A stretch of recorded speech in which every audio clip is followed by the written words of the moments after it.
আজকে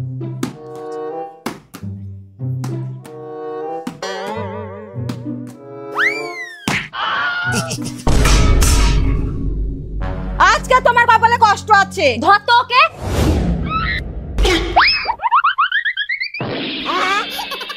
ওরে বাবা রে, আজকে আর নামবা না তো? আচ্ছা ঠিক আছে, আজকে তোমাদের রুটি করতে হবে না, রুটি আমি করে দেব, তোমাদের ছুটি। ঠিক আছে, নামো। কিন্তু একটা কথা মনে রাখবা, রুটি যেন একদম চাঁদের মতো হয়। এই চল, আজকে ছুটি পেয়েছি, একটু ঘুমিয়ে নিগা। ইস, কি করতে যে বল খেলতে গেলাম, এখন কি সুন্দর নাক ডেকে ঘুমাতাম, তা না করে এখন এইসব করতে হচ্ছে। কিন্তু রুটি বানায় কি দিয়ে, আটা না ময়দা? একটা কাজ করি, আটা ময়দা দুটো একসঙ্গে দিয়ে বানাই।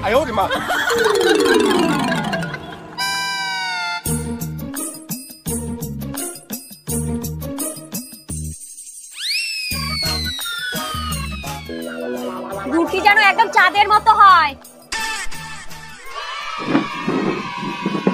কই গো, খেতে দাও। দিচ্ছি। দেখো ভাই, যদি চাঁদের মতো রুটি না হয়েছে না, তাহলে কিন্তু আমি খাবো না। বৌমনি, তুমি কোনো চিন্তা করো না, একদম চাঁদের মতো রুটি হয়েছে। এই নাও, তুমিও নাও।